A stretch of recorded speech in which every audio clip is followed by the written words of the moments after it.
Assalamualaikum warahmatullahi wabarakatuh. Perkenalkan, nama saya Abdurrahman, mahasiswa pasca sarjana. Di sini saya akan memenuhi tugas kepemimpinan dari Bapak dosen Dr. Taupan Maulamin, STAK MM. Baik, di sini saya akan mencoba membahas mata kuliah yang ke-14 tentang kepemimpinan dan perubahan. Seperti kita tahu, setiap saat selalu ada namanya perubahan ke arah positif maupun ke arah negatif. Segala hal yang pasti akan berubah.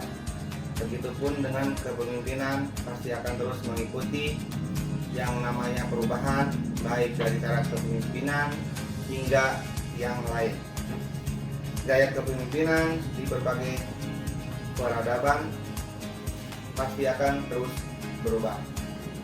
Pentingnya perubahan di dalam kepemimpinan adalah untuk tetap bertahannya suatu organisasi yang dipimpin. Perubahan organisasi merupakan tindakan beralihnya suatu organisasi dari kondisi saat ini menuju kondisi masa yang akan datang yang diinginkan guna meningkatkan efektivitas dan efisiensi organisasi. Suatu organisasi perlu melakukan perubahan dalam melakukan kegiatannya, karena lingkungan organisasi secara terus-menerus mengalami perubahan, sehingga organisasi perlu perusahaan atau organisasi tidak akan berubah dan tidak akan berjalan ke arah yang dicita-citakan apabila para pemimpinnya sendiri di bagian apapun tidak berubah dan tidak tumbuh. Sebuah organisasi tidak bisa tumbuh di luar sampai para pemimpinnya sendiri tumbuh di dalam. Jika seluruh unit kepemimpinan berubah secara positif, maka pertumbuhan organisasi atau perusahaan akan terjadi secara otomatis. Pemimpin yang lemah sama dengan organisasi yang lemah.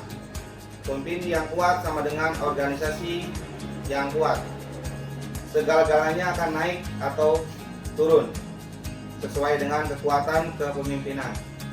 Berdasarkan karakteristik setiap individu yang berbeda-beda dan cara pandang terhadap perubahan yang tidak sama pula, maka akan menimbulkan sikap perilaku yang tidak sama pula terhadap perubahan. Padahal akan menuntut untuk menyesuaikan diri, sedangkan umumnya para karyawan lebih menyenangi cara kerja yang selama ini telah mereka lakukan. Sehingga ketika pemimpin melaksanakan perubahan harus dapat memahami seberapa jauh kesiapan karyawan, mengetahui sumber-sumber yang dapat mempengaruhi penolakan perubahan sehingga dapat mengatasinya agar perubahan dapat mencapai tujuan organisasi secara optimal. Perubahan lingkungan, environmental change, akan mengakibatkan tekanan pada organisasi untuk melakukan perubahan organisasi. Organizational change di tengah kuatnya arus perubahan lingkungan tanpa perubahan diri secara tepat dan signifikan, organisasi tersebut niscaya akan jatuh, bahkan akan mati secara cepat. Sejumlah faktor lingkungan eksternal yang mendorong perubahan, yaitu kekuatan kompetisi, kekuatan ekonomi, kekuatan politik, kekuatan globalisasi, kekuatan sosial, demografik, dan kekuatan etika. Dewasa ini persaingan dalam dunia bisnis berlangsung semakin sengit.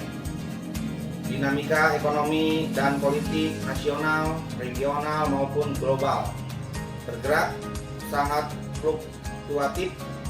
Globalisasi ekonomi yang dipicu oleh perkembangan pesat teknologi, informasi, perubahan struktur, demografi, dan sosial berlangsung secara signifikan.